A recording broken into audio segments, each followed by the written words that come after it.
الحمد لله رب العالمين والعاقبة للمتقين ولا عدوان إلا على الظالمين.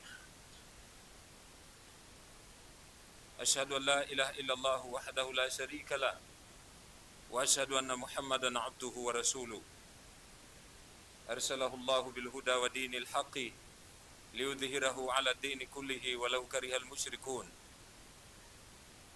ربي اشرح لي صدري ويسر لي أمري واحلل عقدة من لساني يفقه قولي. اللهم لا علم لنا إلا ما علمتنا إنك أنت العليم الحكيم. اللهم اجعلنا من المخلصين والمخلصين برحمتك يا أرحم الراحمين. قال الله تعالى في كتابه الكريم. Ndugu zangu, Mola mtukufu anasema katika kitabu kitukufu Qur'an, laqad kana lakum fi rasulillahi uswatun hasana. Mola wetu mtukufu anasema kwa hakika nyinyi kwa mtume huyu munacho kigezo kizuri sana cha kuiga.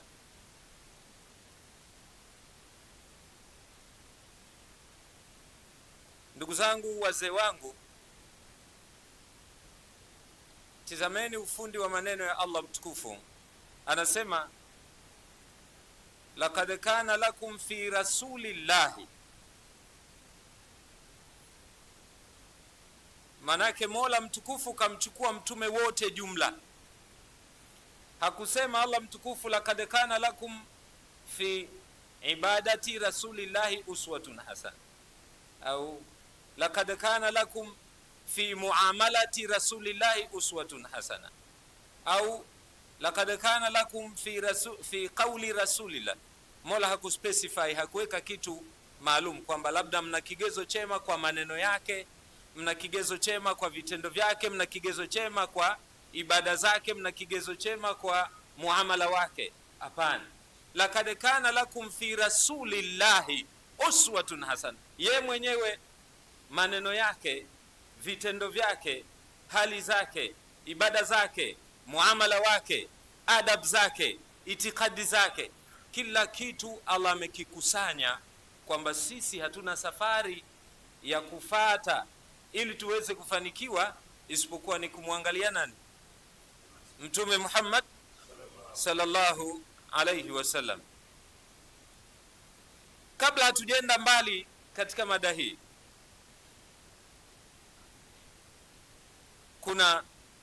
kuna baadhi ya watu hufikiria kwamba huyu mtume katolewa nyongo. Hii ni moja katika nyimbo ambazo wanaziimba baadhi ya watu kwamba katolewa nyongo. Nyongo si tunajua nyongo. Nyongo ni kwa lugha ya Kiingereza wanaita gallbladder. Nyongo ni kifaa ambacho kipo chini ya ini, upande wa kulia wa tumbo. Chini ya ini hapo kuna kijifuko kidogo ambacho kina kazi nyingi. Moja miongoni mwa kazi yake, ini linapotoa maji, ini linapotoa maji yanaitwa bile. Maji yale yanahifadhiwa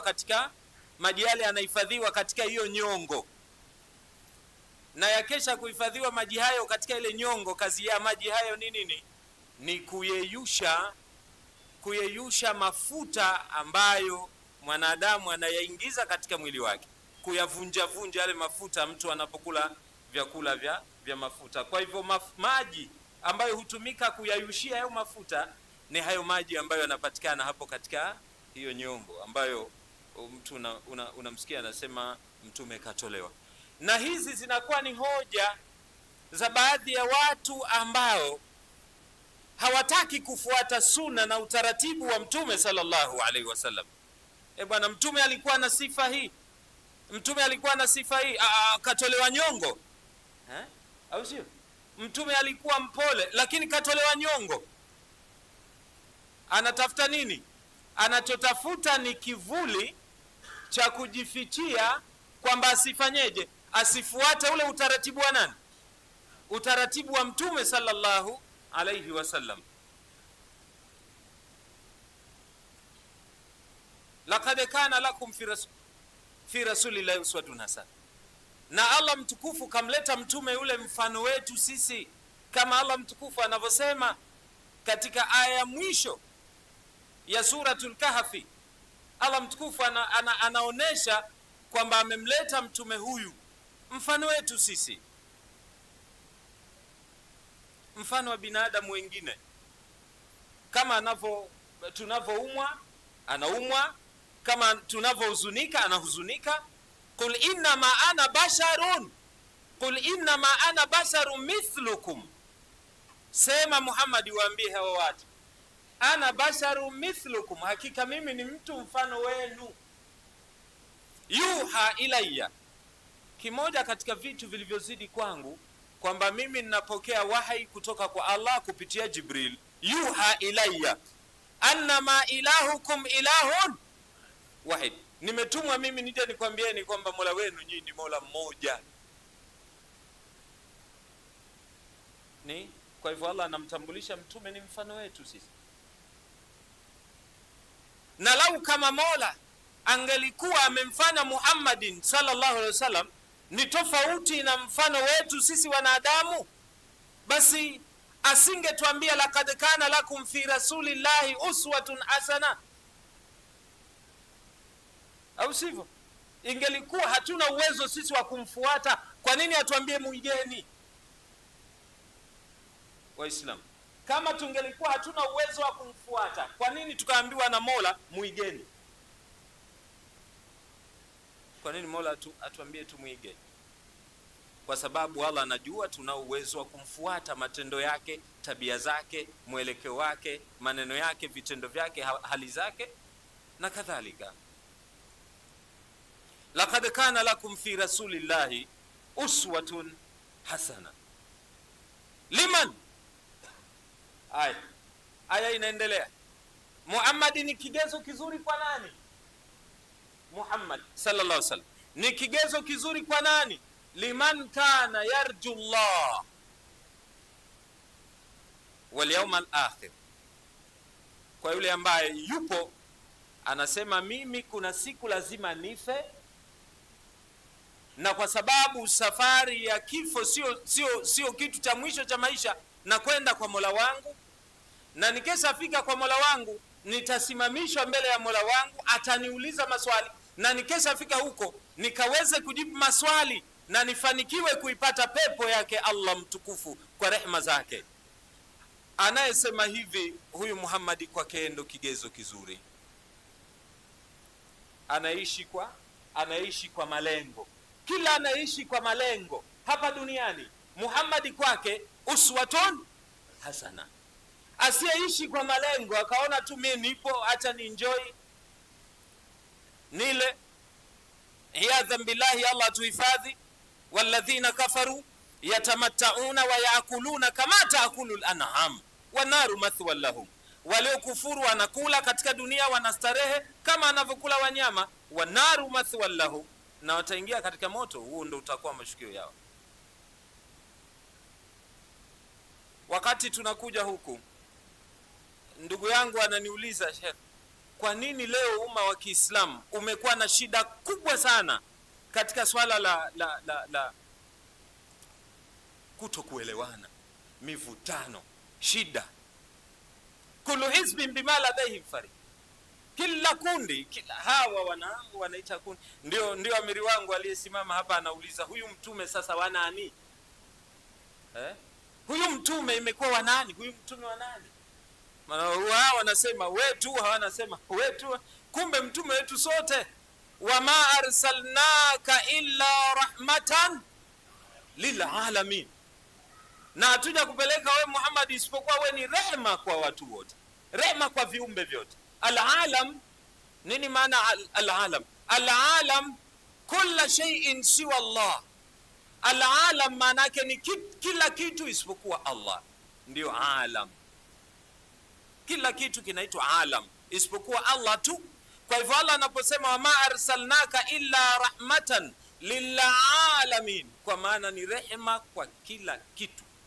Wanadamu mtume kwao ni rehema, majini mtume kwao ni rehema, wanyama mtume kwao ni rehema, wadudu mtume kwao ni rehema, samaki baharini mtume kwao ni rehema.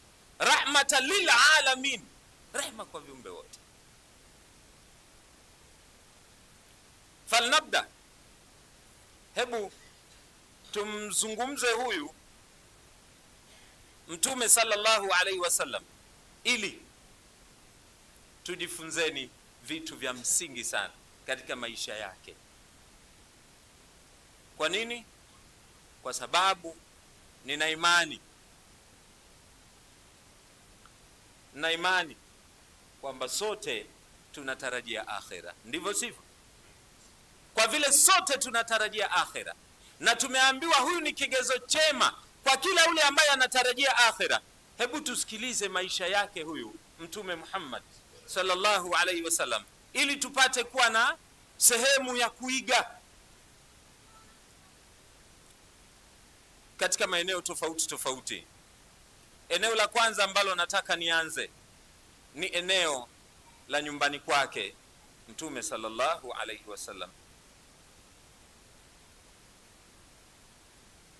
Kisha na mimi na wewe tukirudi nyumbani kwetu twende tukaishi kama vile mtume aliishi nyumbani kwake, yeye na wake zake na watoto wake.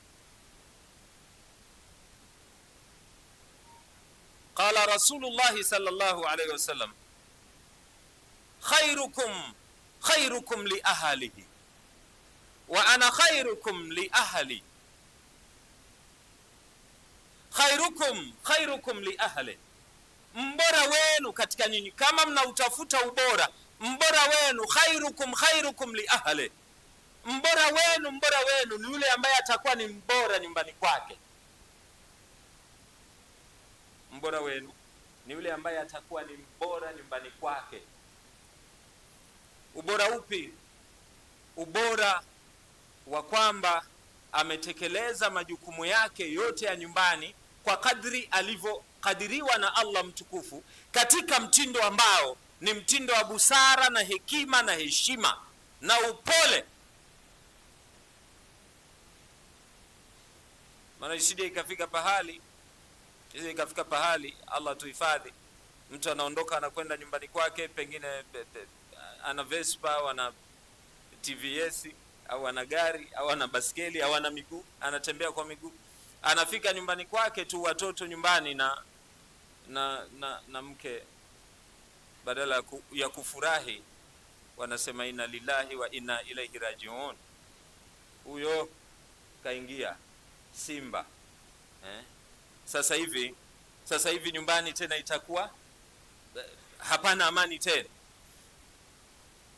Mtume wetu anatuambia khairukum li ahli, mbora wenu ni yule ambaye atakuwa mbora wenu nyumbani kwake kule na jamaa zake na watoto wake na wake zake.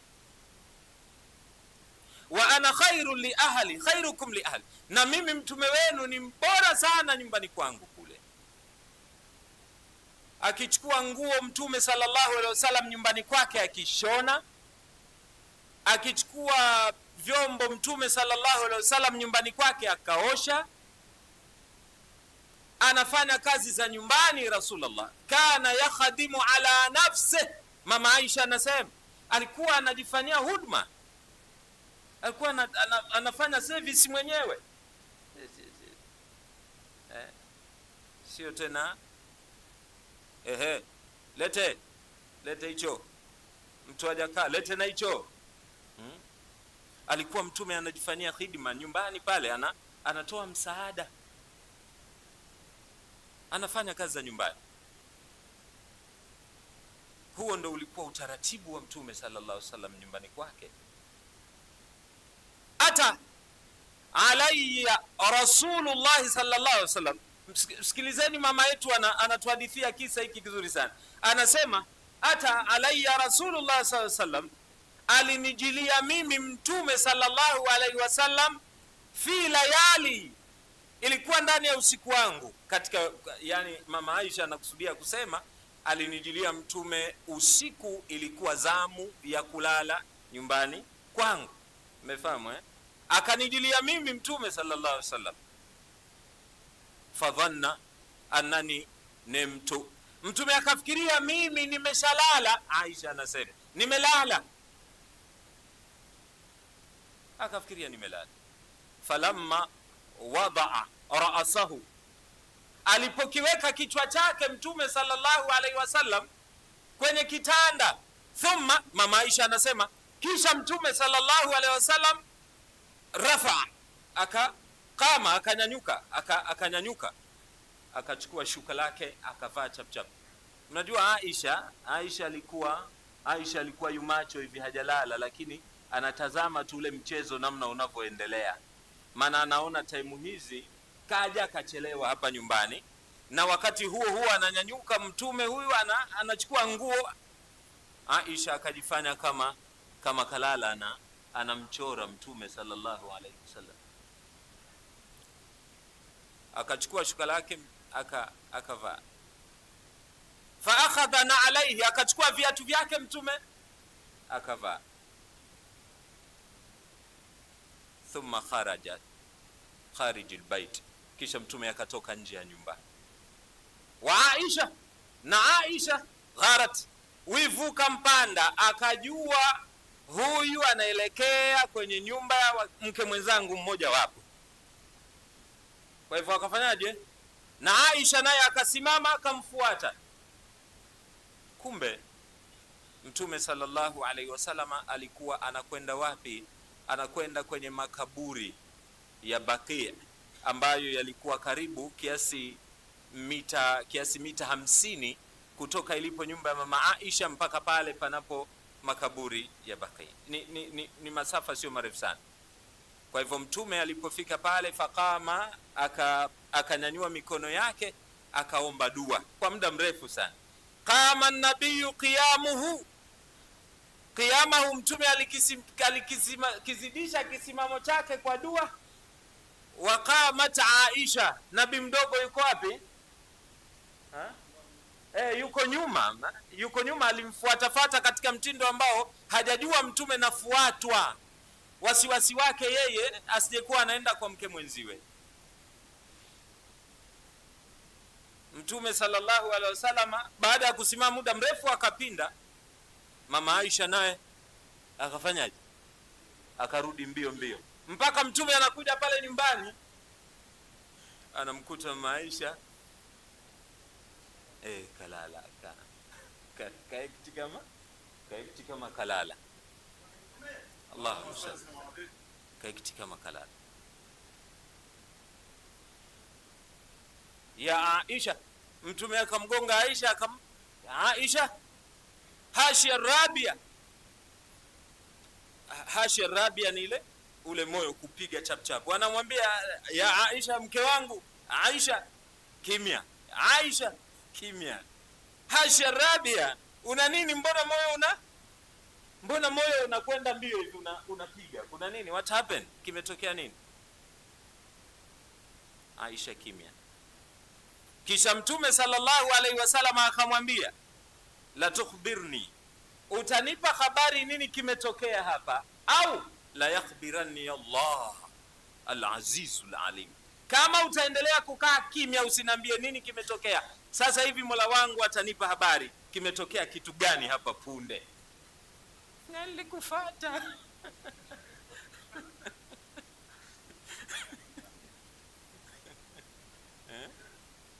Ilibidi afanyeje? Aseme nimekufuata. Hofu yangu ilikuwa nini? Hofu yangu ilikuwa kwamba unaweza ukaondoka ukenda kwa nyumba nyingine. Hichi ndo kitu ambacho kimenitia hofu. Fa wadaa Rasulullah sallallahu alaihi wasallam yada, mtume sallallahu alaihi wasallam akachukua mkono wake akauweka kwenye kifua cha mama Aisha, kisha akasema, atakhafina an yaifa Allahu wa rasuluhu.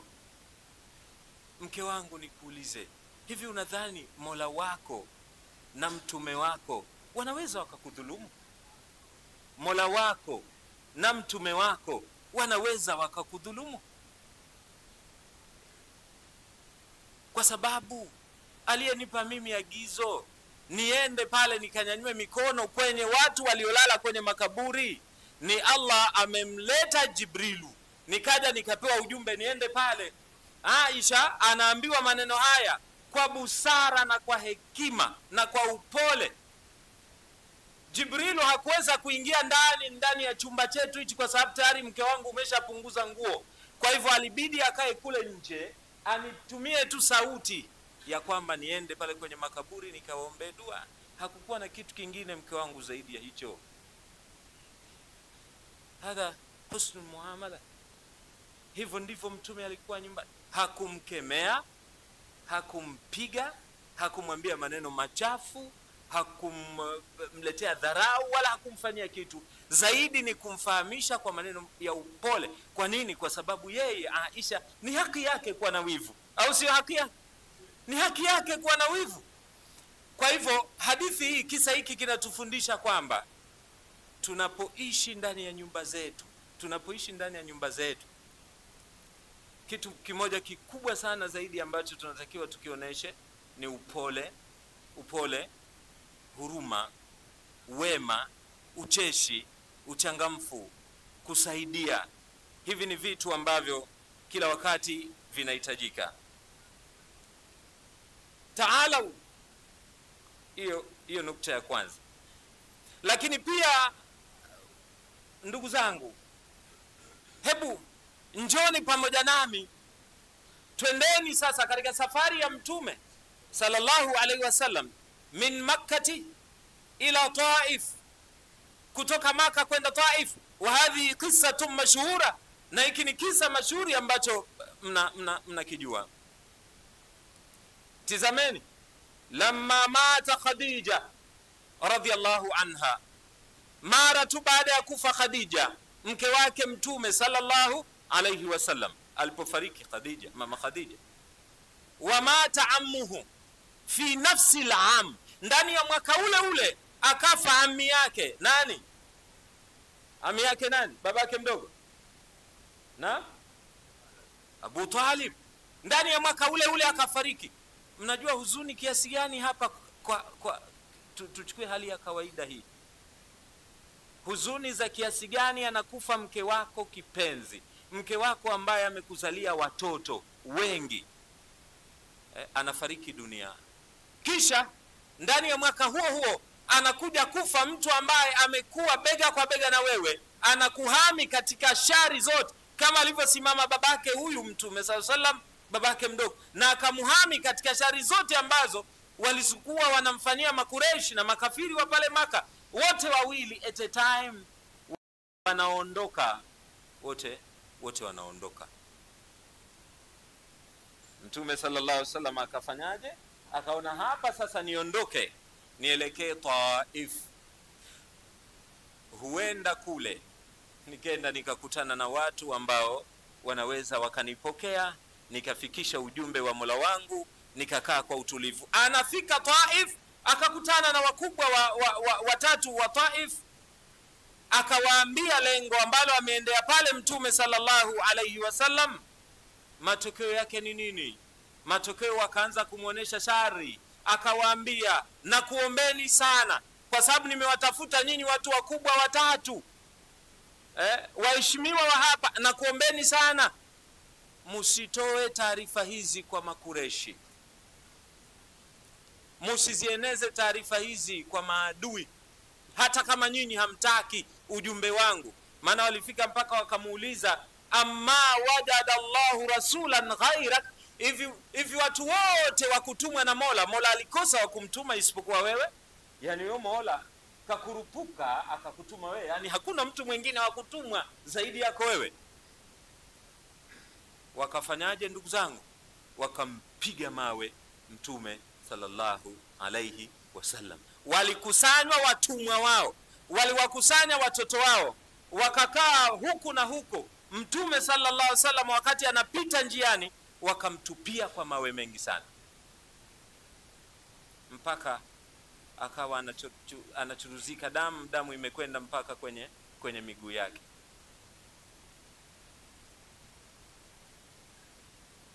Allah mtukufu akamteremsha malaika Jibril wa malakul jibal faqala arsalani Allah, Mola mtukufu amenituma kama utataka antutbika alaihimul jabalaini, na uwezo mimi kwa nguvu alizonipa Mola ninyanyue milima miwili hii, kisha watu wa taifu wafunikwe kutokana na milima miwili hiyo, isibakie hata athari. Unasemaje ya Rasulullah? Faqala Rasulullah sallallahu alayhi wasallam la asa an yakhruja min aslabihim dhurriyatan ya'buduna Allah la yushrikuna bihi shay'a.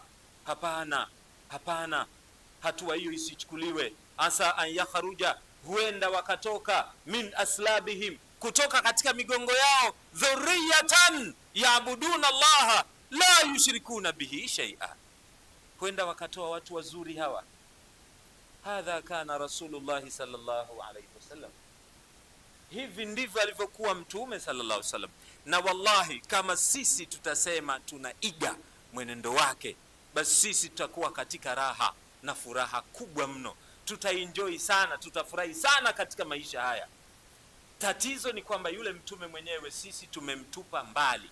Ndio chanzo za mizozo, fitna, ngumi na vitu vingine ambavyo havihitajiki kuwepo katika mazingira ya Uislamu.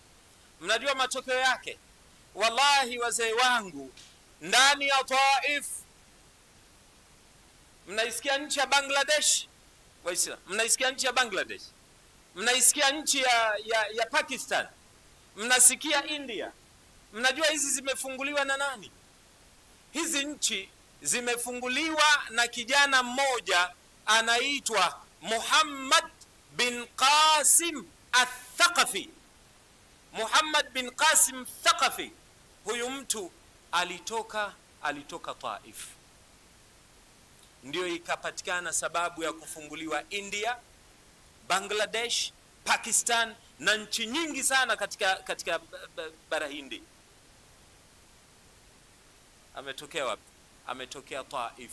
Maneno ya mtume aliyoyasema, huenda wakatoka katika migongo yao watu ambao watakuwa ni watu wazuri, watakao kuja kumwabudu Allah na wasimshirikishe. Matokeo kijana huyu inafunguliwa nani, kunapatikana ukombozi Bangladesh, India na Pakistan. Muhammad ibn Qasim al-Thaqafi, wallahi ana umri wa miaka 17, 17 years, miaka 17 mpaka 20. Tizameni kijana mdogo huyu, kunafunguliwa manchi makubwa sana, anakuwa under Islamic sovereignty, chini ya mamlaka ya dola ya Kiislam. Huyu Muhammad ibn Qasim al-Thaqafi aliyetoka wapi? Taif. Baada ya mtume kufanyaje? Baada ya mtume kusema hapana, wasiadhibiwe, huenda wakatoka watu wakawa ni wema sana, watakao muabudu Mola mtukufu. Upole wako, busara zako ni matunda mazuri mno ya baadaye, yani atakusaidia sana. Haya ndio maisha aliyoishi Mtume sallallahu alayhi wasallam.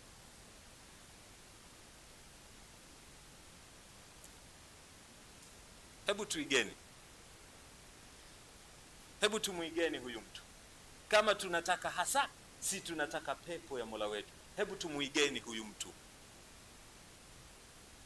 Fahadha, njoni tena sasa muone mwingine. Fahadha, kuna mtu mwingine, jaa ila rasulillahi sallallahu alayhi wasallam. Alikuja mtu mmoja kwa mtume sallallahu alayhi wasallam, wakati mtume sallallahu alayhi wasallam alikuwa amekaa na maswahaba wake hivi, wamekaa. Mara wanamkuta mtu anaingia msikitini kule, moja kwa moja kaiva. Mnajua tena Waarabu, kaiva, mwekundu, kaiva. Anakuja anamwambia Rasulullah sallallahu alaihi wasallam, na mtume hata kama alikuwa yuko kwenye mazungumzo hivi, kama atakuja na shida zake mtu, basi anaomba kumsikiliza, na kisha anaendelea na mazungumzo yake. Mtume hakuwa na ile hali sijui ya kujisikia sikia, mambo ya viburi, mambo ya kujiona, mambo hayo hayakuwa ndani yake Mtume sallallahu alaihi wasallam. Na hivi sisi ndivyo tunavyotakiwa tuwe. Fajaahu, huyu mtu akaja kwa Mtume sallallahu alaihi wasallam, fajalasa, akakaa kitako. Assalamu alaikum wa rahmatullahi wa barakatuh, akatoa salamu. Thumma qala, kisha akasema, ya Rasulullah, ewe mjumbe wa Allah, halaktu, nishangamia, nimeangamia. Mtume sallallahu alaihi wasallam anamuuliza, kitu gani kimekuangamiza? Qala, akasema, waqa'atu ala imraati wa ana sa'im, mimi kilichoniangamiza, nimechanganyika na mke wangu ndani ya mchana na hali ya kwamba nimefunga, na ndani ya mwezi wa Ramadhani nimeangamia. Anakuja analia, anakuja ana huzuni nyingi, anakuja anasikitika, nimeangamia. Faqala Rasulullah sallallahu alaihi wasallam, hal tajidu rakabatan tu'tikuha? Hadith akhrajahu al-Bukhari min hadith Abi Hurairah radiyallahu anhu. Hal tajidu rakabatan tu'tikuha? Unaye mtumwa wache huru? Qala la, akamwambia Mtume, la, sina. Hal tastatiu an tasuma shahrayn mutatabi'ain? Je, una uwezo wa kufunga miezi miwili mfululizo? Faqala, akasema la. Faqala, hal tastatiu an tut'ima 60 miskina? Faqala la. Una uwezo wa kuwalisha maskini 60? Akasema la, sina. Mtume akamwambia okay, kaa pembeni kidogo, Thumma utia, kisha pakaletwa susu na kitasa cha tende. Mtume sallallahu alaihi wasallam akauliza, manis sa'il, jamani maswahaba wangu, yule aliyekuja anasema kaangamia yuko wapi? Maana aliambiwa kaa kando kidogo avute fikra Rasulullah sallallahu alaihi wasallam. Haya, yuko wapi yule aliyeuliza? Faqala ana, hakuwa mbali, akasema mimi. Mtume sallallahu alaihi wasallam akamwambia, khudha, chukua tende hizi, fa at'im miskina, nenda ukawape watu maskini katika mji unaoishi. Faqala, bado akasema, ya Rasulullah, hivi kuna mtu gani masikini zaidi yangu mimi? Kuna nani tena maskini zaidi ya mimi? Mimi simuoni mtu mwingine maskini aliyenishinda mimi. Mtume sallallahu alaihi wasallam akacheka mpaka yakaonekana meno yake ya magego. Sio kwamba alicheka kwa dharau au kwa kejeli, la. Kwa nini alicheka? Kwanza alicheka Mtume kutokana na furaha ya kumuonesha huyu mtu nia yake safi kwamba amefanya kosa na ametambua kosa lake. Maana yake hii ni ishara ya imani, ndiyo ambayo ilimfurahisha Mtume, ndio maana akacheka. Amebaini Mtume ishara ya imani. Lakini pia secondly, jambo la pili, kisaikolojia, kiakili, yule mtu alikuja yuko vibaya, yani anasema ana stress, ana full stress, kesha umia, anaona hapa mimi nishangamia. Kwa hivyo Mtume alicheka kumbadilisha kisaikolojia, afurahi Mtume ili naye afanyeje? Afurahi, kwa sababu wanasema smiling is contagious. Smiling, tabasamu ni kitu ambacho kinaambukiza. Kwa hivyo alicheka Mtume ili apate kumwambukiza huyu kicheko kile, aondoshe ile dhana ya kwamba tayari ameangamia, awe na furaha. hakuwa mtume akimdharau mtu wala akimkejeli mtu, wala haikuwahi kutokea kwamba ilitokea siku moja akafanya hivyo. Baada ya kusema hakuna mtu maskini zaidi yangu mimi, mtume akamwambia chukua, fa'at'im ahlaka, nenda kawalishe jamaa zako. Chukua chakula, nenda kawape jamaa zako huko nyumbani. Hadha huwa an-nabiyul amin, hadha huwa nabii Muhammad sallallahu alaihi wasallam. Jaahu rajulun halikun, amekuja kwake mtu analia, amekuja kwake mtu anasema nimeangamia, anakuja kwake mtu anahuzunika. Farajaa, lakini anarudi nyumbani kwake masruran farihun, anarudi nyumbani kwake amejawa sana na furaha. Amekuja ameangamia, lakini anarudi ana nini? Anarudi amefurahi. Hadha huwa Rasulullah sallallahu alaihi wasallam. Hivyo ndivyo anavyotakiwa mtu aige. Ziondoshe stress za mwenzio.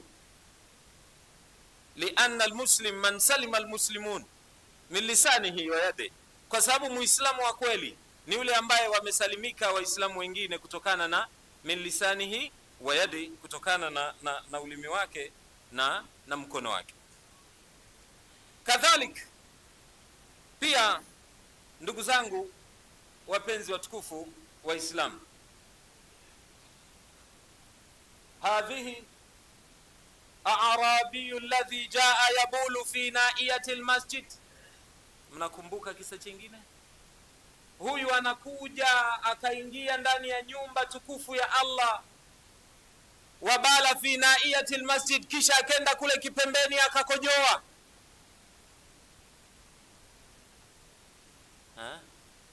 Akatia mikojo ndani ya nini? Ndani ya msikiti. Faqama ashabu rasulillah, wakasimama maswahaba wa mtume sallallahu alaihi wasallam, wamekasirika. Kwa nini anaenda kutia mkojo huyu ndani ya nyumba? Faqala rasulullah la tadhimu, hapana, mwacheni. La taqta'u bawlahu, msiukate mkojo wake, mwacheni mpaka amalize kukojoa, msiukate mkojo wake. Fabala, akakojoa mpaka akamaliza, na huku mtume anawaambia maswahaba wake la taqta'u bawlahu, hapana, hamna ruhusa kukata mkojo wake. Fa innakum, kwa sababu nyinyi maswahaba wangu, bu'ithtum, mumetumwa. Fa innakum, kwa sababu nyinyi mmetumwa, muyassirina, mumetumwa kuja kuwapa watu wepesi. Fa innakum bu'ithtum muyassirina, nyinyi umma wenu mumetumwa kuja kuwapa watu wepesi. Wama bu'ithtum mu'assirina, na wala hamjatumwa nyinyi mje muwape watu mazito. Hamjatumwa nyinyi mje muwape watu difficulties, mazito. Hujaletwa wewe na Mola uje msababishie uzito mtu yeyote. Hujaletwa na Mola mtukufu, ndugu yangu, uje umsababishie uzito mtu yeyote. Mtume anawaambia vipi maswahaba wake? Mwacheni. Fa innakum bu'ithtum muyassirina, nyinyi mmeletwa kuja kuwafanyia watu wepesi, acheni jazba. Wama bu'ithtum mu'assirina, wala hamjaletwa hapa kuja kuwafanyia watu uzito, mwacheni. Alipomaliza kukojoa, Mtume sallallahu alaihi wasallam akaagiza, kachukueni ndoo za maji mje mwage kwenye sehemu ambayo amekojoa huyu. Thumma daa, kisha akamwita akamwambia, ya hadha, inna hadha almasjid, hakika msikiti huu, la tasluh fihi albaulu waladha, hakika msikiti huu ni nyumba ambayo haihitajiki uchafu humu ndani. Humu hamtiwi mkojo wala humu hamtiwi uchafu wa aina yeyote ndani ya nyumba hii, illa isipokuwa hii ni sehemu ya as-salatu wa qira'ati al-Qur'an wa dhikri llahi ta'ala. Hii ni sehemu ambayo watu wakikaa humu ndani wanasoma Qur'an, wanaleta dhikri, wanamdhukuru Mola. Hii ndiyo nyumba ya kazi hizo. Faqala, mnajua alisemaje? Alikuwa ni mtu ambaye hajapata taaluma sana, alikuwa ni mtu ambaye Arabi. Akasema, alisemaje? Allahumma arhamni wa Muhammadan. Alisemaje? Aliwaambia wale lile tukio, akasema Allahumma arhamni wa Muhammadan, ewe Mola wangu naomba unirehemu mimi, unirehemu na nani? Na Muhammad. Wala tarham min ghairina ahada, wala usimrehemu wengine zaidi ya sisi wawili. Ndugu zangu, hadha kana Rasulullah sallallahu alayhi wasallam. Tizameni anavyoamiliana na watu ambao hawajui hukumu za mambo ya dini. Si sasa mtu akipata mistari miwili anamtumbukiza mwenziwe motoni, au mnasema Jose? Tukapata mstari mmoja, mistari miwili, anta min ashabi nari, we motoni. Mambo haya vipi? Ujinga huu, ujinga gani? Haukuwepo wakati huo. Wewe unawezaje kujithibitishia kwamba Mola wewe anakuingiza peponi? Unawezaje? Na unawezaje kumkatia mtu maamuzi kwamba yeye anaenda motoni? Unawezaje? Imekuwaje? Mola amekupenyezea siri kwamba wewe unaenda peponi, mwenzio anaenda motoni. Umepenyezewa siri. Hujapenyezewa siri.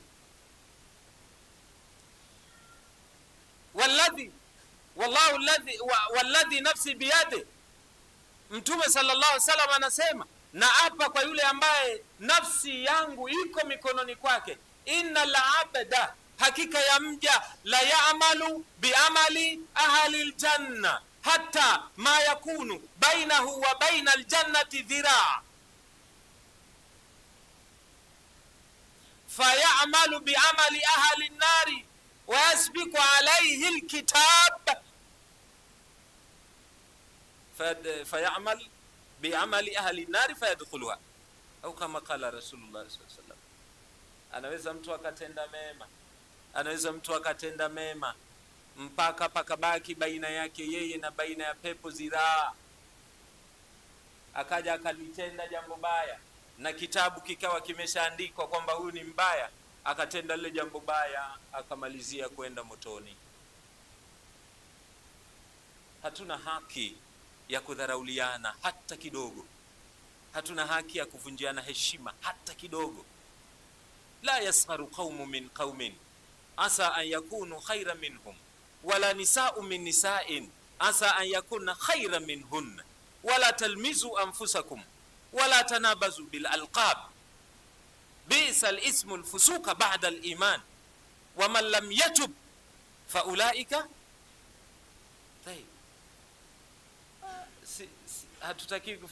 Hatutakiwi kuzarauliana sisi.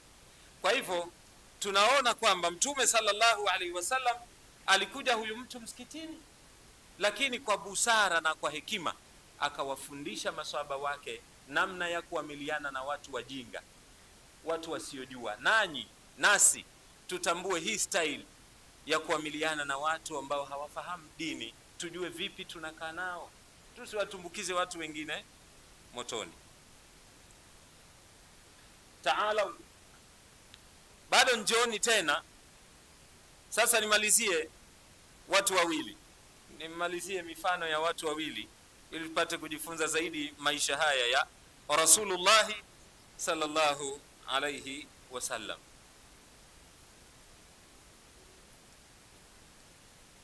Mtu mwenyewe ni nani? Lamma mata Abdullah bin Ubay bin Saluli,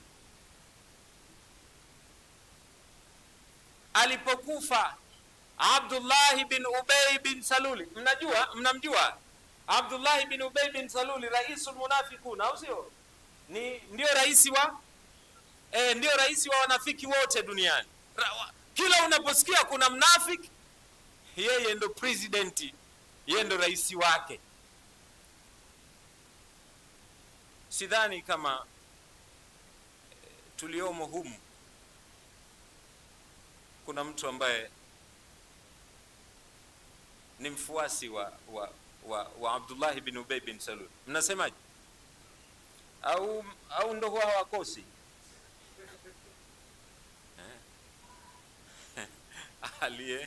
Aliyekuja kwa ajili ya kutafuta radhi za Allah, naam, tunamwombea dua Allah mtukufu ampe radhi zake. Lakini kama kuna mtu mwingine kajia jambo jengine zaidi tofauti na hilo, basi tunamwomba Allah aitengeneze nia yake. Na kama kuna mtu yupo katika mazingira yetu ambaye anakusudia shari, basi Allah iondoshe shari yake. Tusiombe dua kwamba Mola mtukufu amwangamize. Watu waliomo humu na ndani ya nyumba hii, tukija tukuomba dua hiyo itakuwa ni hatari. Mnasemaje? Inaweza ikawa ni hatari. Lamma mata Abdullah bin Ubay bin Saluli, alipokufa Abdullah bin Ubay bin Saluli, jaahu ibnahu, alikuja mtoto wake Abdullah bin Ubay bin Saluli, Abdullah bin Abdullah. Yeye mwenyewe ni Abdullah, ana mtoto ambaye alikuwa ni swahaba pia, naye anaitwa Abdullah. Kwa hivyo huyu kijana swahaba wa mtume huyu anaitwa Abdullah bin Abdullah bin Ubay bin Saluli. Amekufa mnafiki huyu mkubwa, jirani wa mtume sallallahu alaihi wasallam. Wanapishana njiani kila wakati na mtume sallallahu alaihi wasallam. Anaswali msikitini anaposwali mtume Muhammad sallallahu alaihi wasallam, lakini aliyoyaficha ni makubwa na kafanya shari kubwa sana dhidi ya mtume na dhidi ya Uislamu. Shari kubwa sana. Sasa imefika siku amekufa. Fajaahu Abdullah bin Ubay bin Saluli ila Rasulillah sallallahu alaihi wasallam. Akaja Abdullah bin Ubay bin Saluli, mwanawe akaja kwa mtume sallallahu alaihi wasallam. Mnajua alikuja kusema vipi? Alikuja kumwambia mtume hivi, atini ya Rasulullah qamisaka, na kuomba ewe mjumbe wa Allah, na kuomba unipe kanzu yako, hata ukafinu, niende nikamkafini abi, niende nikamkafini baba yangu. Nimekuja kuchukua kanzu yako ya Rasulullah, nataka niende nikamkafini baba yangu.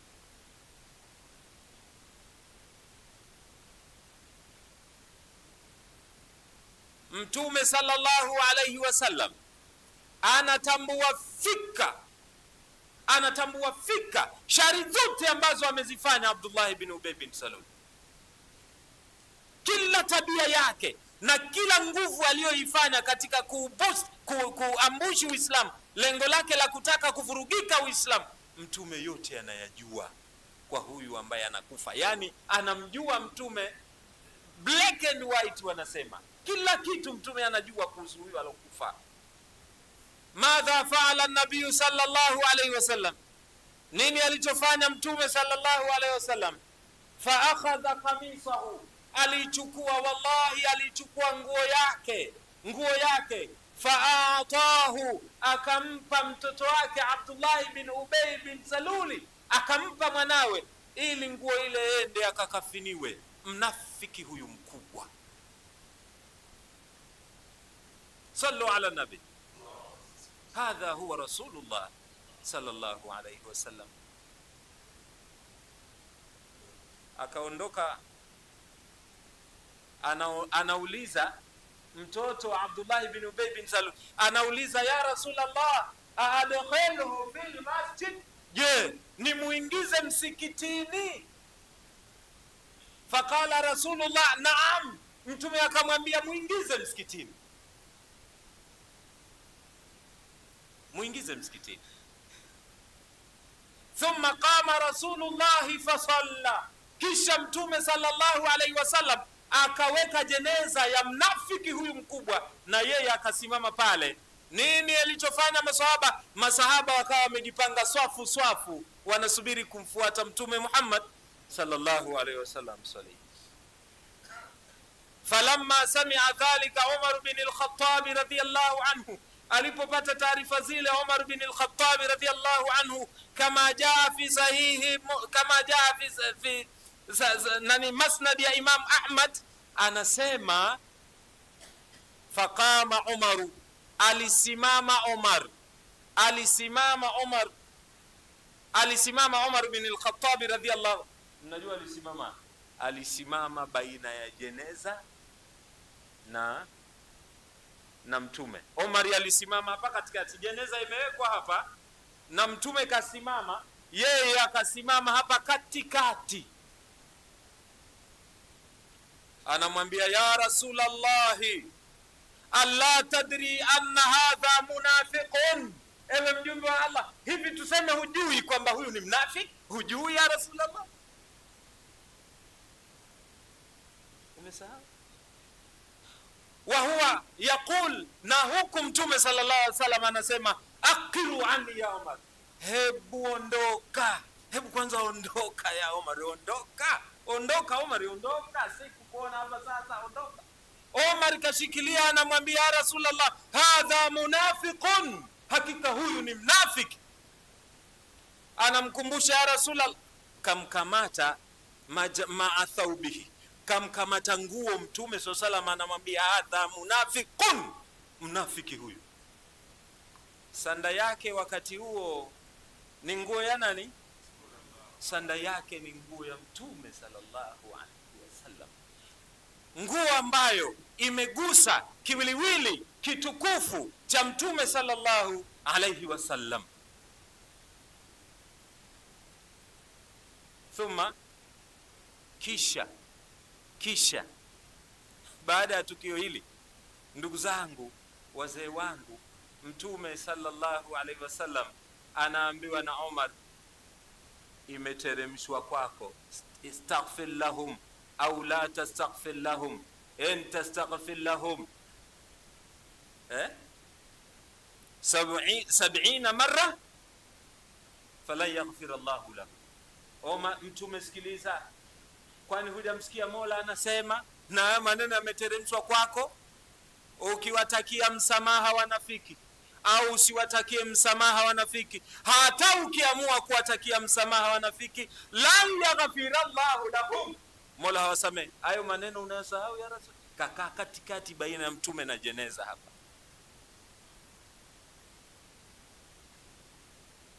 Anamwambia Omar, sikiliza Omar, nimepewa chaguo. Hiyo aya ulosoma hiyo, nimepewa chaguo, istaghfarta lahum au ukiwa unaweza ukataka kuombea msamaha au sitake. Sasa mimi nimechagua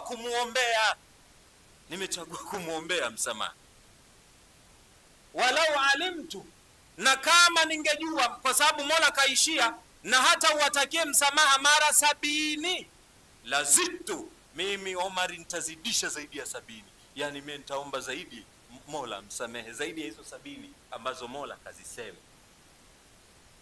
Hata arada nabii sallallahu alaihi wasallam, mpaka mtume sallallahu alaihi wasallam akataka kufanyaje? Akataka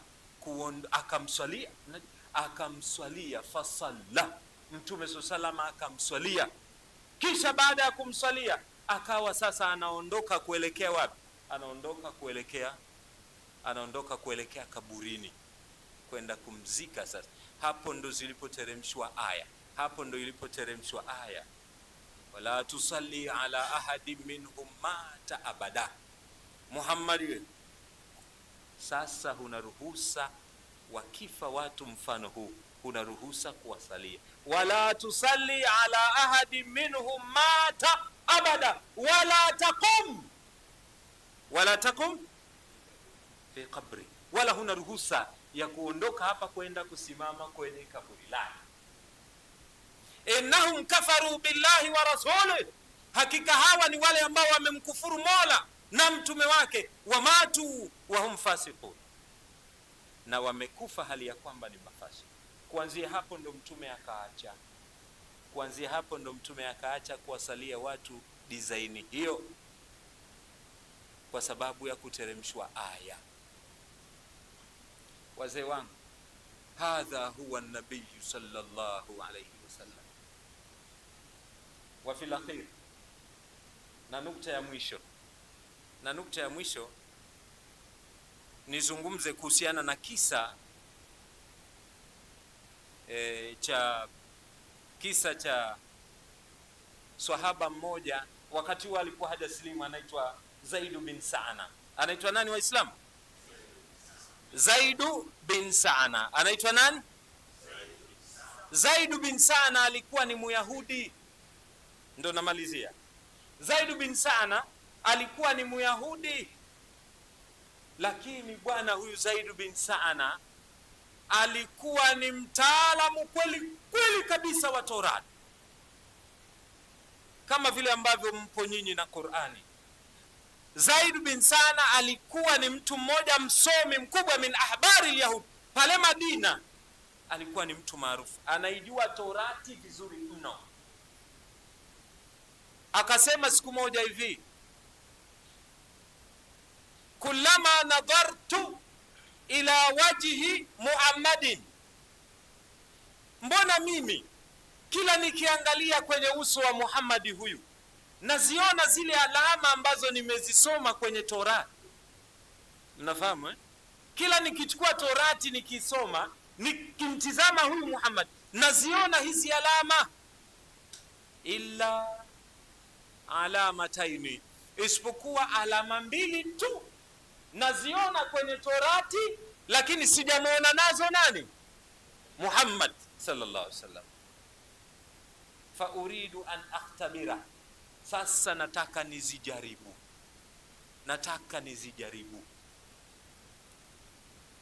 Anasemaje Zaidu? Wakati huu ni Myahudi na ni msomi sana, anasema nataka nizijaribu. Mnajua tabia gani ambazo kaziona kwenye Torati lakini hajamuona nazo Muhammad bado? Mnajua ni tabia gani? Hizi mbili. Ya kwanza, sabaka hilmuhu jahalahu wala yaziduhu shiddatul jahli illa hilma. Sabaka hilmuhu jahalahu, yani upole wake. Sabaka hilmuhu jahalahu, yani katika vitu viwili, ghadhabu na upole, ule upole wake ni extra, ni mwingi zaidi kuliko mambo yanayomghadhibisha. Wala yaziduhu shiddatul jahli illa ilma. Kisha alama ya pili, kila unavyomtendea ujinga, yeye ndivyo anavyokuwa mpole. The more you be ignorant, the more polite he is. Kila unavyokuwa mjinga, yeye ndivyo anavyokuwa mpole. Wewe mfanyie ujinga wote utakaofanyia, yeye ndo anazidi kuwa vipi? Anazidi kuwa mpole. Akasema hizi nataka nimjaribu live nimuone. Kwa hivyo siku zote Zaidu alikuwa anafanyaje? Siku zote bwana Zaidu alikuwa kumbe anamteming mtume, akimfuata nyuma amtizame, hizi tabia ninazoziona kwenye Torati ni kweli? Hata umfanyie ujinga kiasi gani anazidi kuwa mpole na hana ghadhabu. Siku moja Mtume sallallahu alaihi wasallam alikuwa anatoka nyumbani kwake fi ujurati, katika nyumba zake. Wa ma'ahu Ali bin Abi Talib, alikuwa mtume amefuatana na Ali bin Abi Talib radhiallahu anhu. Fajaahu rajul, ghafla akaja mtu.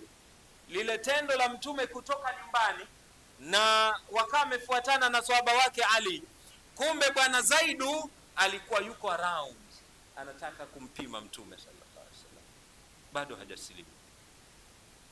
fajaahu rajul, mara akatokea mtu mmoja kwa mtume akamwambia, ya Rasulullah, ewe mjumbe wa Allah, inna bani fulan, hakika watu wa ukoo fulani,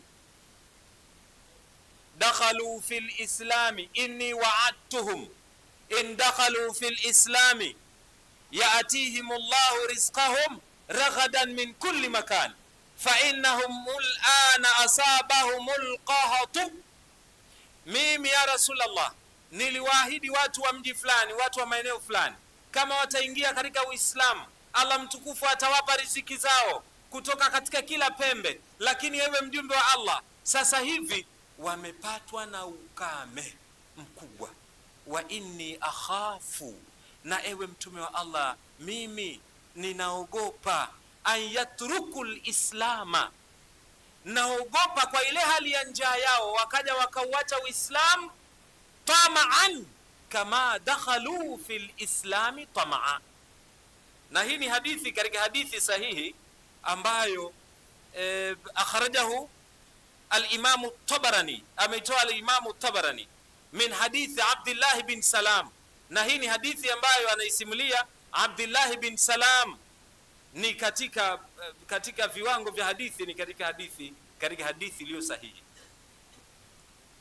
Kwa hivyo ya Rasulullah, ewe mjumbe wa Allah, hakuna kitu chochote tukachukua tukenda tukawapa hawa watu wasije wakaacha dini yao. Faltafata nabii ila Ali, mtume sallallahu akamtizama Ali, anamuuliza, mzee, vipi Baitul Mal, kuna chochote ili wapewe hawa watu wasije wakatoka katika dini kutokana na njaa walioipata? Mtume Ali anamwambia, la ya Rasulullah, hakuna kitu ewe mjumbe wa Allah, hakuna kitu. Pale pale bwana Zaidu akaipia, akatokea akaambia, sikiliza Muhammadi, tizameni mitego yake, sikiliza Muhammad, mimi nitakukopesha kilo 80 za dhahabu. Wakapelekewe hao watu wasije wakaacha dini. Mtume akakopa kwa Yahudi huyu, akachukua kilo 80 za dhahabu, kisha wakapangiana muda ambao ataenda kumlipa.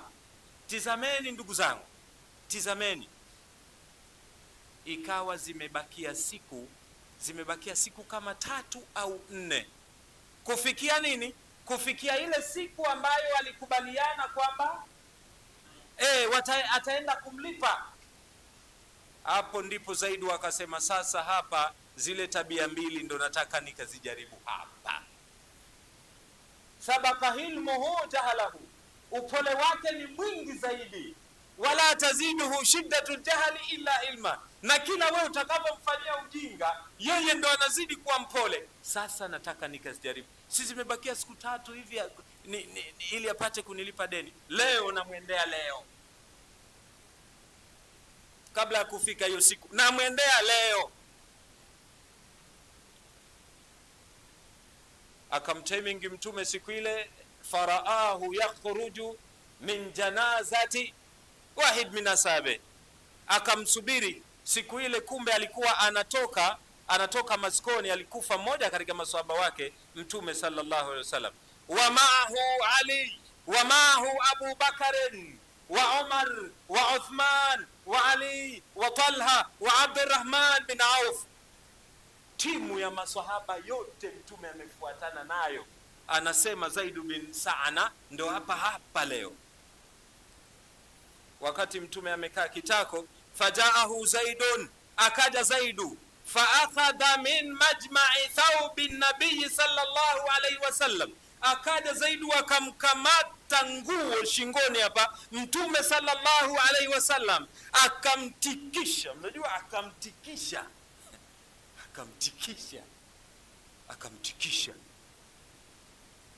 baada ya kumtikisha na maneno akasema, innakum ya bani Abdul Muttalib la qaumun mutulun, sikiliza wewe bwana, wewe hakika nyinyi ukoo wa Abdul Muttalib ndo tabia yenu kuchelewesha kulipa deni. siku hazijafika siku hazijafika ambazo bwana mkubwa akaahidiwa atalipwa, hazijafika. Anamwambia nyinyi watu wa Abdul Muttalib, mna tabia mbovu, mna tabia chafu, hamlipi deni kwa wakati. Si mnazijua habari za Omar? Alikuwepo around. Bwana mkubwa alikuwepo around. Fa akhadha bi saifihi. Omar moja kwa moja kapeleka mkono kwenye upanga wake, akiuchomoa hivi kidogo, kisha akiuchomoa kisha akiurejesha. Anauchomoa kisha anaurejesha, anauchomoa kisha anaurejesha. Fakana an-nabiy sallallahu alayhi wasallam yanzuru ila Umar bin al-Khattab radiyallahu anhu. Wakati huo mtume sallallahu kakamatwa na Zaid bin Saana, anatikishwa, amefinywa. Wakati huo wallahi mtume anamwangalia Umar bin al-Khattab radiyallahu anhu, wa yanzuru ila Zaid bin Saana wa huwa yatabassam, na huku mtume anamwangalia Zaid bin Saana na huku wallahi anatabasamu. Sallu ala nabi. Mtume sallam anamwangalia Zaid na huku anatabasamu, kisha huku anamwangalia Omar, kisha anamwambia ya Omar, sikiliza Omar, kuna hunaka shay'un ahwaju min hadha. Mbona lipo jambo tofauti na hili Omar? Hebu acha upanga, lipo jambo tofauti na hilo unalotaka kufanya ewe Omar. Omar anauliza, kitu gani ya Rasulullah? Mtume anamwambia Omar, anta amurani an aaddi daina. Sikia Omar, nambie nilipe deni la watu.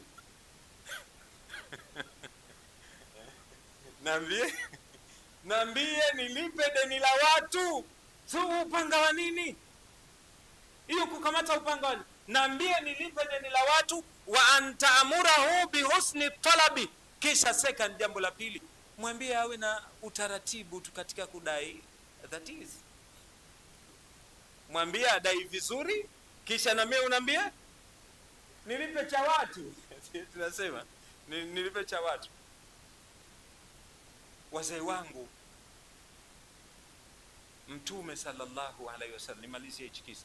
Mtume sallallahu alayhi wasallam baada ya tukio hili akamwambia Omar, ewe Omar, idhhab ila baitil mali. Omar, nenda baitil mali, fa'atihi, nenda ukampe kilo 80 za dhahabu. Nenda kamlipe kilo zake 80 za dhahabu.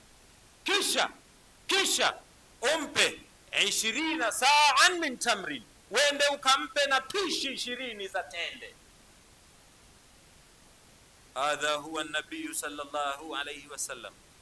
Huyo ndo mtume ambaye Mola wetu anatuambia, laqad kana lakum fi rasulillahi uswatun hasana.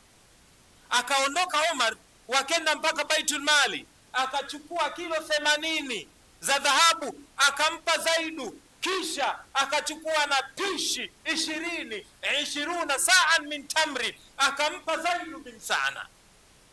Zaid bin Saana anamuuliza Omar, ewe Omar, atadri man ana? Omar, kwanza mimi unanijua nani? Zaid anamuuliza Omar, unanijua Omar mimi nani? Zaid anamwambia, Omar anamwambia la, anamwambia ana Zaid bin Saana, mimi ndio Zaid bin Saana. Anamuuliza, Zaid bin Saana, wewe ndio Zaid bin Saana? Maana Omar alikuwa tayari pale alishazipata habari za huyu mtu kwamba kuna Myahudi mmoja msomi vibaya, mtaalamu vibaya, yani mtaalamu sana. Wewe ndo Zaid bin Saana, huyu ambaye nasikia ni mtaalamu mno wa Torati, ndo wewe? Anamwambia ana huwa, ndio mimi. Anamwambia, sasa msomi kama wewe unaenda kufanya vitu kama vile vya kumkamata Mtume sallallahu alaihi wasallam, unaenda kufanya vitu kama vile, unakusudia nini? Anamwambia, sikiliza Omar, sikufanya vile mimi kwamba nilifanya kwa makusudio gani. Nilichukua Torati, nikaisoma, nikaona tabia za huyu mtu kwamba kila ukimfanyia ujinga, yeye ndo anakufanyia nini? Anakufanyia upole. Kila utakavyozidi kumfanyia ujinga, yeye ndivyo atakavyozidi. Kwa hivyo si kwamba sijui mimi nilifanya yale kusudi, nilitaka nimpime huyu kwamba ni kweli huyu hizi tabia nazoziona humu ni kweli anazo, na kwamba leo mimi nimebaini, nimeziona. Ashhadu an la ilaha illa Allah wa ashhadu anna Muhammadan Rasulullah. Kuanzia leo ndo natoa shahada hapa kwamba huyu kweli ni mtume wa Allah. Haya, na hizi kilo 20 na hizi pishi 20 za tende, sawa, kilo 80 zangu za dhahabu hizi. Haya, hizi pishi 20 za tende. Anamwambia, kanambia Mtume sallallahu alaihi wasallam, nikupe pishi 20 za tende za ziada. Bimara wa'atuka, ni kwa sababu nimekutisha.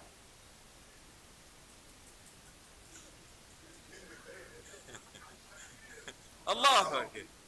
Mtume kanambia nikupe nyongeza ya pishi 20. Kama ni extra kwa sababu ya kile kitendo cha kukutisha. Tunafahamiana vizuri. Nilikuwa naenda toilet, naenda chooni pale, kuna nafungua mlango. Kuna mtu sijui nani mmoja wetu alifungua mlango, alishtuka hivi. Nikamwambia nastahiki kukulipa. Pale. Nastahiki kukulipa. Nastahiki kukulipa. Kwa hivyo wazee wangu, Mtume sallallahu alaihi wasallam akawa yupo katika mtindo huo. Zaid bin Sa'ana akasilimu na akapigana vita pamoja na maswahaba na Mtume sallallahu alaihi wasallam, mpaka Zaid bin Sa'ana, swahaba huyu mtukufu, akaja akafa katika vita vya Tabuk. Fastushhida, akafa shahidi baada ya kuvutika sana na tabia zile za bwana Mtume Muhammad sallallahu alaihi wasallam. Qala Allah ta'ala, Allah mtukufu anasema, laqad kana lakum fi rasulillahi uswatun hasana, kwa hakika nyinyi mnacho kigezo kilichochema sana kwa mtume huyu. Liman kana yarju Allah wal yawmal akhir, lakini kigezo hichi chema ataiga yule ambaye anataraji kwenda kwa Allah mtukufu na apate amani. Wallahu ta'ala a'la wa a'lam. Allah mtukufu ndiye ambaye anajua zaidi. Wa ila huna, assalamu alaikum wa rahmatullahi wa barakatuh.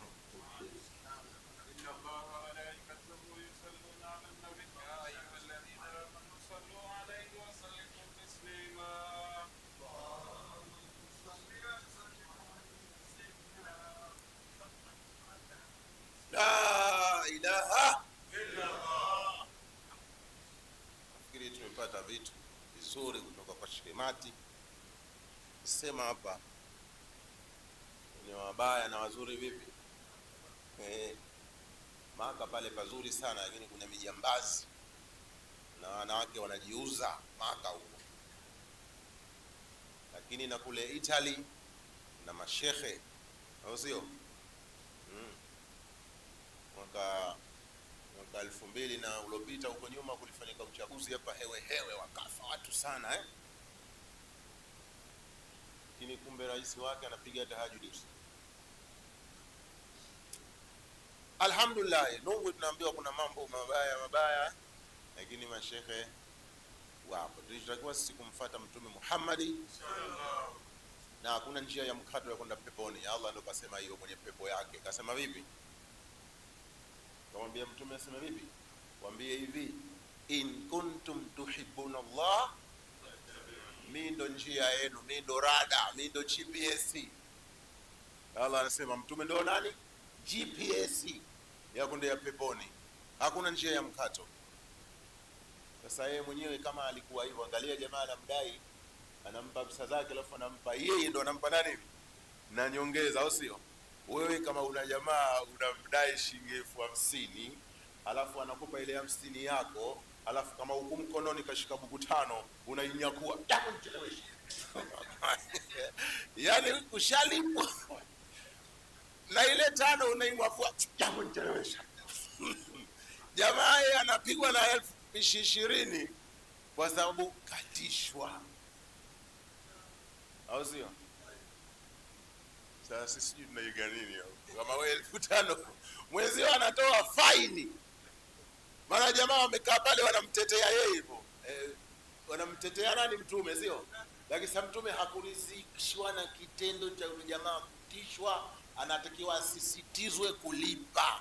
Wewe unamwambia mtu nenda kokote, nenda mimi ndo fulani, alafu ukiendelea kunifatafata unakosa hicho unachodai na vingine vitatokea utavikosa. Sio? Yani sisi tumekosa GPS. Sisi tunafuata jua. Tunafuata jua kukiwa na mawingu nanga hakuna safari. Sio?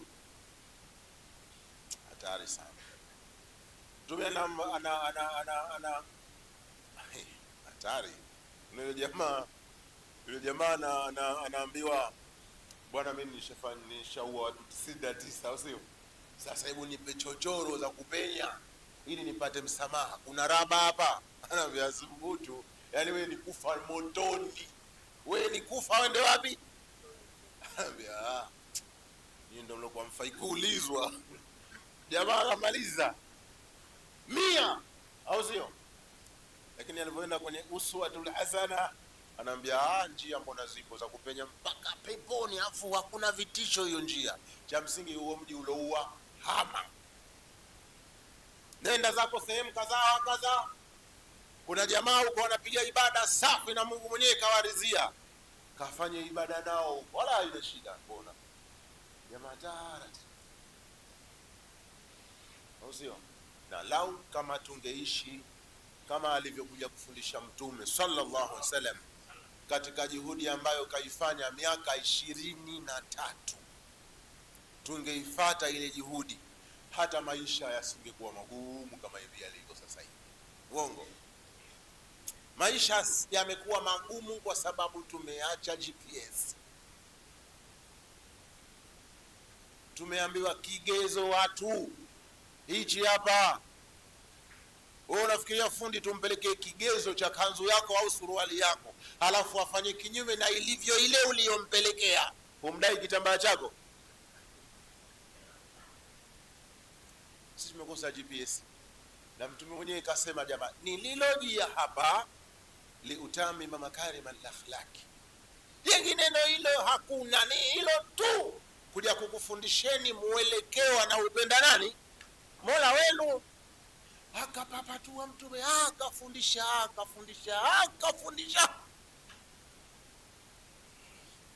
Watu walikuwa naslimu kwa tabia ya Mtume tu, sio? Sisi tunakaa na Mikristo haiathiriki chochote, tunakunywa nayo bia, tunatongoza pamoja, tunafanya midili ya wizi pamoja. Inasoma nini Mikristo kwetu sisi?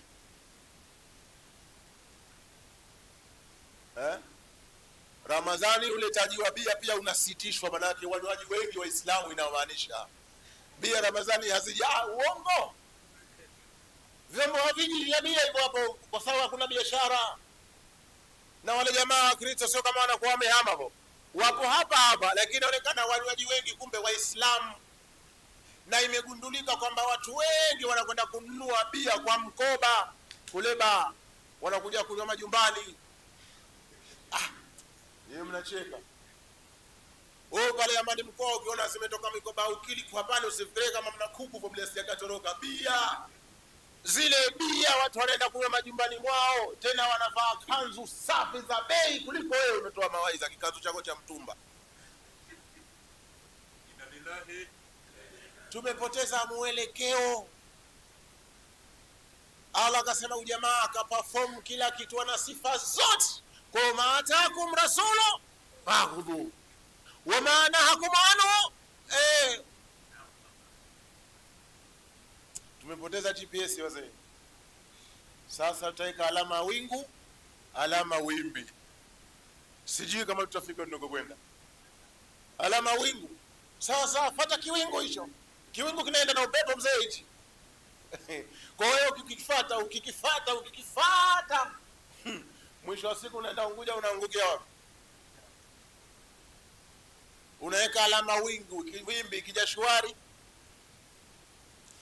Ndio wale tulioambiwa na Sheikh Umar wa Sarajevo hapo, inna lillahi ibadan futwana talaqu dunya wa khafu alfitana namaru fiha falamma alimu annaha laysa alwa'i alwatana jaluha lujatan watakhadhu salihu amala fiha sufuna. Safi kabisa, ila sisi tunajipa matumaini sana.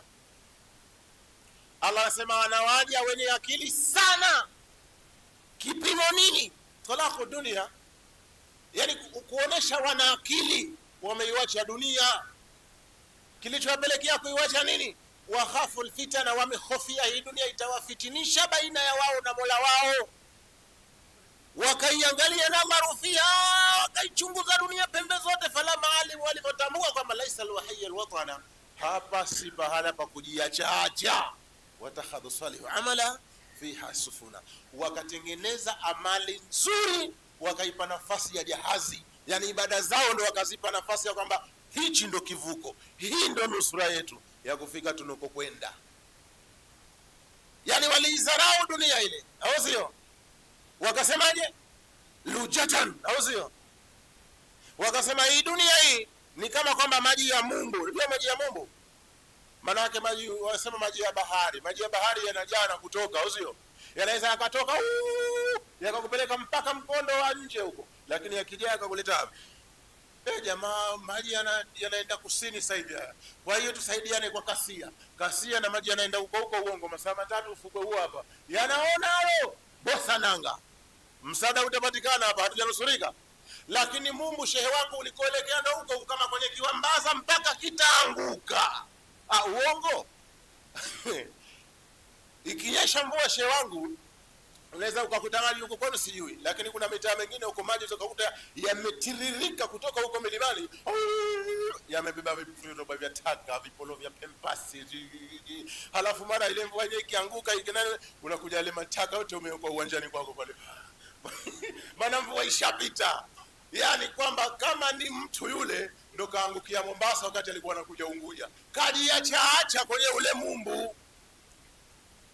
Sasa ningekuwa kukuta maji ya mto, shehe, maji yana kalafu, kuna gogo kubwa linachura pale juu ya gogo. Kuna chura anachukuliwa na maji. Anaona kwa anapitishwa huko juu na huko juu, lakini katulia juu ya gogo.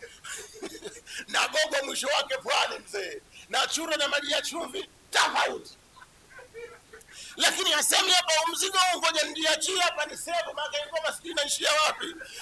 Anasema kupotea njia ndo kujua njia. Mwisho anaangushwa saa 10 pale na maji marubi sio wapi pale. Yamejaa huyo. Ndo sisi tunavyoishi katika dunia. Yani tunajipa matumaini. Tunajipa matumaini sana. Lakini matumaini yetu mwisho wake ni majuto. Ndio huyu chura anafikishwa, anatolewa huko simu embe 7, anapitishwa pale saa 10 pale. Huyo hapo kinazini. Afu mchemba na mwenyewe anaona haya, mbona laza nyingine haya? Chupa wa kwanza, pili, wa tatu. Huyu hapa. Sasa ndio kwa mwanadamu ajitasimini. Unaona wale jamaa walivyoona hapa si pa kuishi muda mrefu, wakajipanga kiibada, wakaizarau dunia, wakaona si kitu itanipeleka babaya, ili niepuke nisurike nini nje kufanya salihu amal fiha sufun. Kwa mwembe wanaingia ndani ya bandari ya janna, sio? Lakini sisi tunajitumaini bahari shwari, hatuna mashine, tanga bovu. Hapa yakija matalai hapa, masaa 3 ndio hapa tunafika juu. Yatakuja. Kipindi chenye hichi ndio hicho cha kuja matalai. Wazee tujipange upya, ndio hivi vitu tunapewa na tukuzitengeneza hizi nafsi. Hizi nafsi hizi hazijengwi kwa pilau. Tangu tumekula pilau watu chooni shakwisha kazi yake pilau. Lakini haya ndio yanaleta kutengeneza nafsi. Hizi nafsi hazitengenezwi kwa pilau hizi, kwanza kwa mseto hizi, wala. Qad ja'akum mawaidha min rabbikum wa shifaa'u lima fi sudur. Yamekujieni mawaidha kutoka kwa Mola wenu, ndio yatakayotengeneza hizi nafsi ili tufike salama kwa Allah. Allah kwake hakuna salama isipokuwa nini? Ambaye atakwenda nani? Inasemaje? Nafsu nini salima, nini? Qalbi salima.